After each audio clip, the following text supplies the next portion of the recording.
Are people afraid of you, Beth? Uh-huh. Who's afraid of you, Beth? John. Your brother.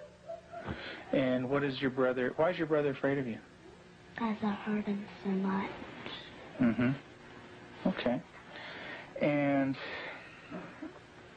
what, at nighttime, what do your parents do to your door? Lock it shut. Why do they lock it shut? Because they don't want me to hurt John. Right. And they're kind of afraid of hurting John? Of you hurting John? Mm-hmm. Okay. Are they afraid that you might hurt them? Yep. Would you, Beth? Mm-hmm. When would you do it? Nighttime. Okay. Why would you do nighttime? Because I don't like them seeing me do it. But they can feel me do it. Mm-hmm. And what would you do to him, Beth? Stab them. Okay. What would you stab him with? A knife. The program you are about to see was compiled from the actual therapy tapes of Dr. Ken McGidd, a clinical psychologist specializing in the treatment of severely abused children. Children so traumatized in the first years of life that they do not bond with other people. They are children who cannot love or accept love. Children without conscience who can hurt or even kill without remorse. This film shows the devastating effects of abuse on a child. It also shows that victims can be helped. It is the story of a 6.5-year-old girl named Beth. Do you ever stick pins in people? Mm-hmm. Who? My brother. Okay. Do you do it a little bit or a lot? A lot. Okay. And what are you trying to do to your brother? Kill him. Why do you want your brother to die? Because I was hurt so bad, and I don't want to be around people. Okay. Who else would you like to stick pins into? Mommy and Daddy. What would you like to have happen to them? Die. Jesus could have lived to save Israel, yet he chose to die to save the world. Tim is the minister of a small Methodist church in the South. He and his wife Julie have been married for 12 years. Jesus didn't say so. Unable to have children of their own, they decided to adopt. In February of 1984, they received a call from the Department of Social Services telling them they had 2 children available for adoption. They were told that Beth, 19 months old, and her brother Jonathan, 7 months old, were normal and healthy. We did not need children to make our lives complete. We felt secure in ourselves and secure in our relationship, but we wanted to share that with somebody else. And we felt like we had a lot to pass on to a child, and that was what we really wanted to do. And when the phone call came, it was like, at last it's here. It seemed like a miracle. It had happened so quick.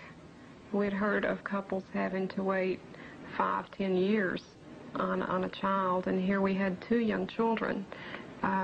It was like the answer to our dream. Their dream became a nightmare when they realized that Beth and Jonathan had severe emotional problems. We had the kids with us, Beth and her younger brother John, for probably a couple of months until we began to learn something about their background and their past. And when we learned it, some things seemed to fall in place about her behavior and John's behavior. From several sources, we discovered that they didn't have enough food to eat. That perhaps even Beth went all day maybe with just a box of Kick cereal.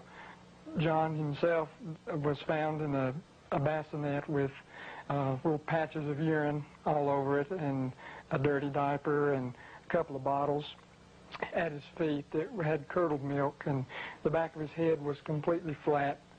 The front of his head had bulged out, and at 7 months he couldn't raise his head, couldn't roll over.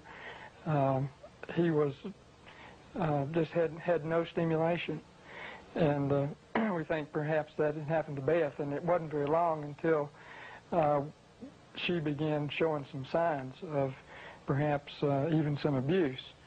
There was a nightmare that she had, and the nightmare was about a man who was falling on her and hurting her with a part of himself. Tell me about your birth father. What was that nightmare like?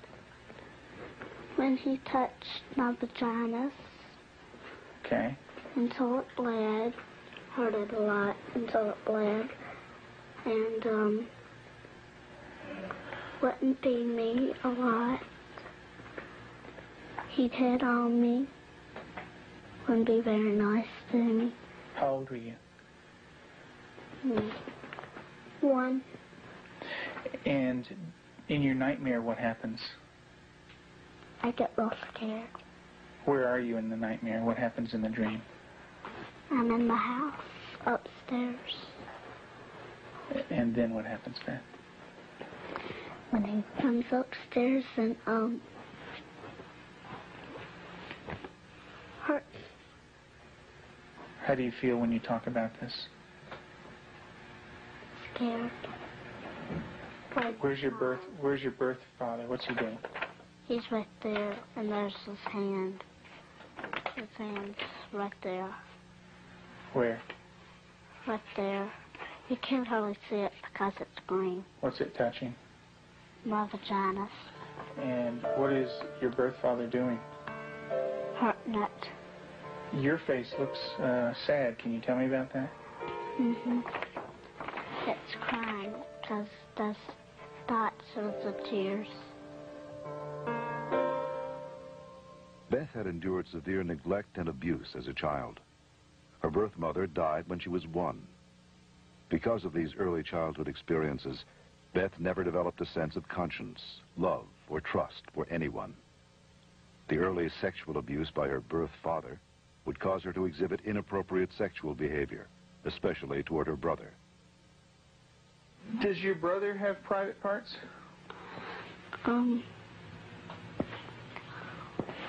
Yeah. Yeah? What is his private parts? Penis and butt. And what do you do with your brother, with his private parts, Beth? I heard it. Tell me about it. What do you do? Well, I pinch it, squeeze it, kick it. When you do things to your brother's private parts, what does he say? Stop. Okay, tell me that. Well, he says stop, but I don't stop. Do you hurt him? A lot. Okay. And would you like to do that to other boys? When I caught her with Jonathan one morning, she was molesting him. He was crying and his pants were down, and I said, Beth, what's happening? And she said, I pulled his penis and put my finger up his anus. And I said, didn't he say to stop? And she said, yeah, he did. And I said, did you? And she said, no. Have you ever rubbed your private parts? Do you do it a lot? A lot. How much do you do that? Not every single day in Lexington.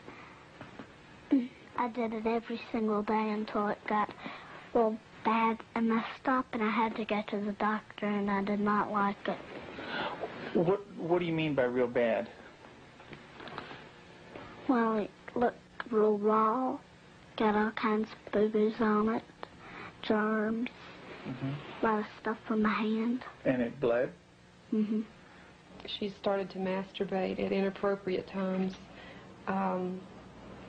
I remember one time, basically, when we were at the hospital waiting for Tim to come out. He was there visiting. And Beth and John were in the back seat, and I turned around, and she had her legs spread and was masturbating in a public parking lot. And I had tried to explain to her numerous times before that that's private area. You don't do it in public places. And gone over that with her, and and it never seemed to faze her. And Julie, how often would your daughter masturbate? daily, constantly. Do you have animals, Beth? 4 of them. Can you tell me their names? Clyde, Shuggy, Darcy, and Annie. And Daddy said a day ago that there was a stray cat who did not have a home, so Daddy was taking care of it and took it to the vet when he had his flight to go. And what do you do to the animals, Beth? Stick them with pins. Do you stick them a little bit or a lot? A lot. What are you trying to do to the animals, Beth? Kill them. What do they do when you stick them with the pins? Well, Annie cries.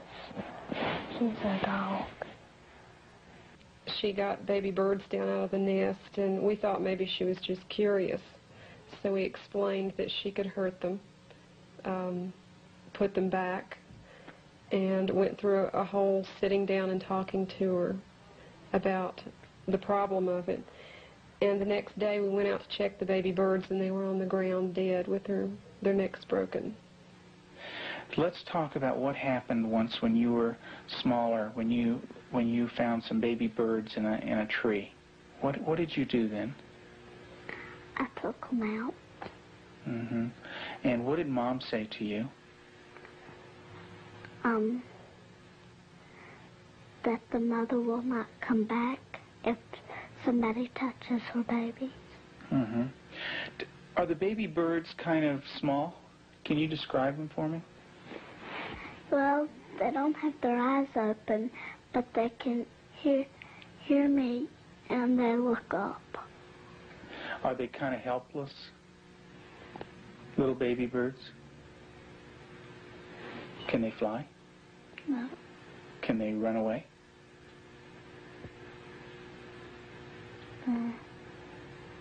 Yes. They can? Are they easy to catch or hard to catch? Hard. Yeah. Well, it's hard to remember. With the baby birds, what did you do? Took them out of the tree. And what did you do with them? Played around too rough. Also, when at the end, I picked it up and I thought it was Dad, and I came to say, Mommy, is this bird dead? And she said, she called Daddy and said, Tim, and Daddy came and, I think I remember that they said yes. Mm-hmm. And so did the little baby birds die? I don't know. You don't remember? I just remember that I think I remember that Mommy and Daddy said the last bird we got was dead. Mm-hmm. Do you know what Mom said to me? She said that all of them were dead. Did you squeeze them? Did Baby Beth squeeze them? You're doing a good job, honey. Go ahead and tell me what happened. I squeezed them. And what happened? They died. But this kind of aggression at our animals, and even at our brother Jonathan, was beginning to grow to such an excess that our life was miserable at home. John would cry in the mornings and say his stomach hurt. For the longest time, we thought maybe this child has some problem with his intestinal area, or maybe he has allergies, and so we tried to get all that checked out. Come to find out, Beth was coming out of her room and hitting him in the stomach. And so, as a last resort, just to protect him, we had to tie our door shut. So I guess for the last 3 or 4 months now, we've had to tie her in at night, sort of barricade her. The repercussions of Beth's tragic childhood led to uncontrollable rage. Despite the love and nurturing of her adoptive parents, she took this rage out on herself, on her brother, and on them. Her acts of violence became more and more cruel and frightening. Well, I noticed several, like paring knives in the kitchen, missing. And my first thought was Beth. And I felt a little guilty about it at first. I thought, nah. But I really didn't even mention it to her. They'd been gone several weeks. She was sitting at the table drawing and mentioned to me, "What do those knives look like that are gone, Mom?" And I said, "What knives, Beth?" And she said, "Weren't they kind of silver and about this big?" And I knew then, and then this little smile that's not a sweet smile, but a malicious type of smile. And I knew then, I thought, she's got them. Tell me about the knives. Where did you get them? From the drawer. And where else? Do you remember? Mm-hmm. Tell me about it. I got them from the dishwasher. What kind of knives?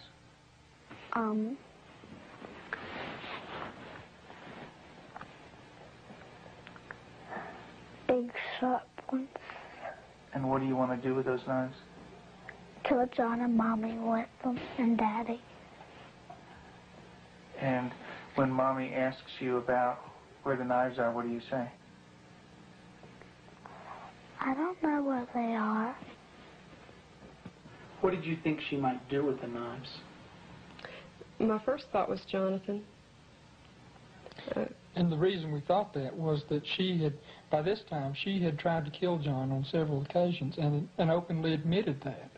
In the basement, she was hitting his head against a cement floor.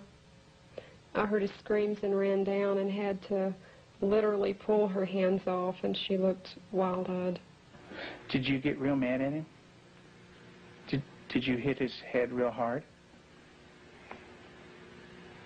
Tell me about it. How many times did you do it? A lot? Mm-hmm. What was the floor like? Cement. And what happened to your brother? Tell me about it. His head hurt real bad, but his chin, he had to have stitches in it. Could you stop? Use your words, Beth. No. Okay. What was your brother doing when you were doing this? Playing with the toys. Okay. Was he asking you to stop when you were doing it? What was he saying? He said, "Beth, stop." And what did you do? That didn't stop. I just kept on hurting him. What were you thinking when you were doing that? Thinking of killing him. How did you stop? What made you stop? When I heard Peter walking across the kitchen. Mm-hmm. It made me stop because I thought Mommy and Daddy were coming. Okay. Did Mommy come? What did she do? She sent me to my room. Okay.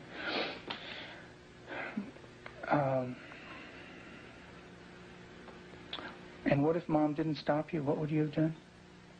Kept on doing it. And what about... After evaluating the extent of Beth's psychological problems, Dr. McGid felt that for the well-being of the family, Beth needed to be temporarily separated from them. In April of 1989, her parents brought her to a special home with an expert at raising children with early attachment disorders, especially children who are dangerous to themselves and others. I have children that have killed numerous times. Cold-blooded family members, neighbor children killed them. And they can do it. Makes my blood run cold just thinking about 9 years old. People don't think a 9-year-old is capable of cold-blooded murder, but they are. That attachment break does severe damage to the heart, the ability to care and the ability to love. If they don't care and they don't love, They're capable of anything. We're very strict about everything. Everything is completely monitored. We take complete control because a child who's unattached does not trust. And because they don't trust, they don't allow anybody to be boss of them. So we take complete control. They are not boss of anything. They have to ask to get a drink of water. They have to ask to go to the bathroom. They have to ask to leave our sight. Part of that is because we cannot trust them because of the damage that they've done before. Beth, would you like to say grace, please? Dear Heavenly Father, thank you for this good day and everybody doing good. In Jesus' name, amen. Amen. Amen. They believe that they're evil. They believe they're from the devil. They believe that they are not a person of value. And we have to change that, and we have to build that from a child who's nothing, who's a bad kid in their own mind, to a child who's valuable and loving, and they see themselves as that.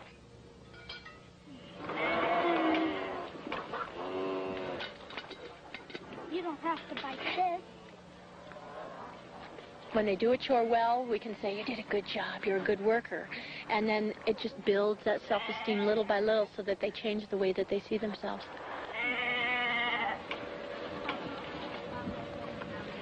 Several months into treatment in this controlled environment, Beth had made progress, and her therapist decided to loosen some of the controls. Anybody wants some more? I've seen that. Beth continued to show signs of improvement. She began to develop a sense of right and wrong.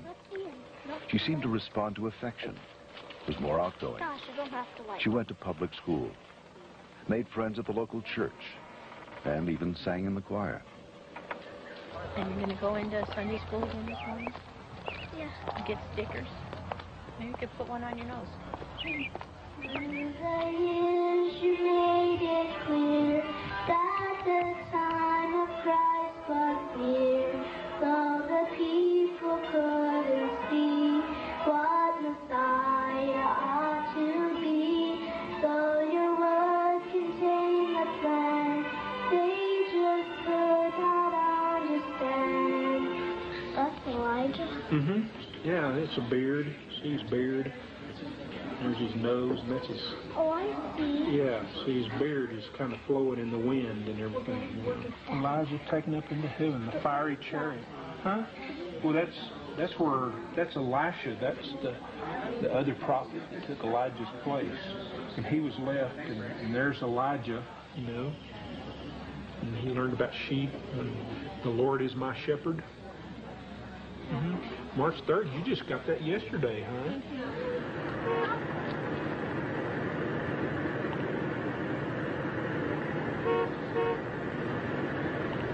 In the beginning, we couldn't trust her with anything. She was locked up at night. We had alarms on the door at night so she wasn't sneaking around doing things with the other children.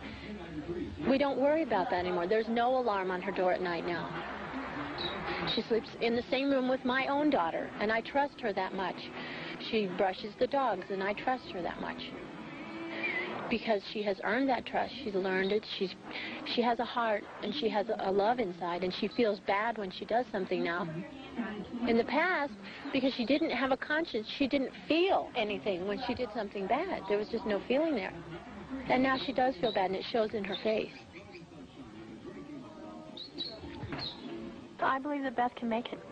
She's got a really bright mind. She's got a good heart now, which has done a lot of healing. She's got a really super set of parents. They're powerful, they're knowledgeable, they're motivated.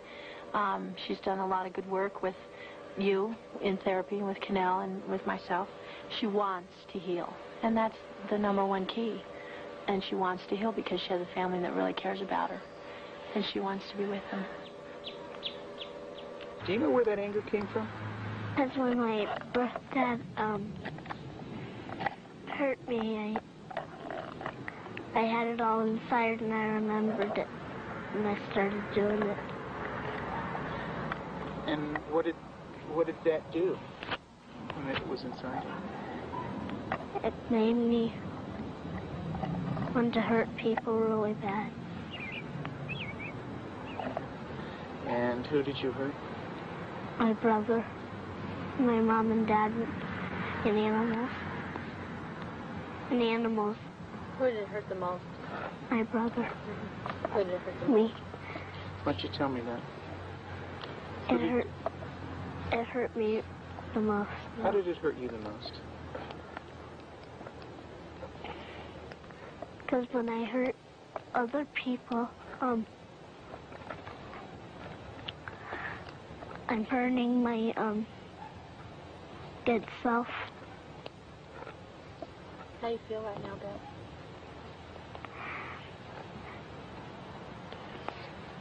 Bad. It's kind of tough to talk about, isn't it? Yeah. It is.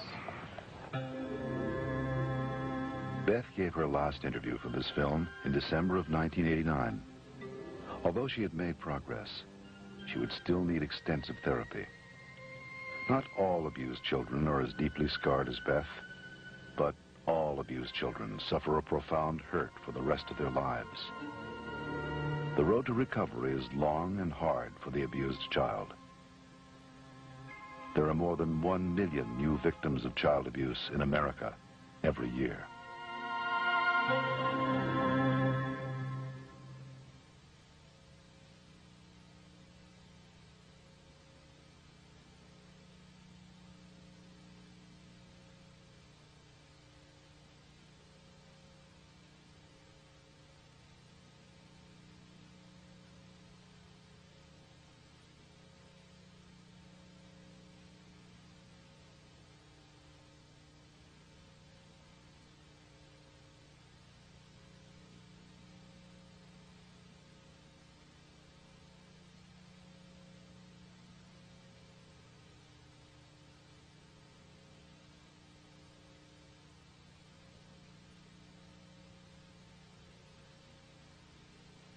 For further information on the prevention of child abuse, write the National Committee for Prevention of Child Abuse, Post Office Box 2866, HBO, Chicago, Illinois, 60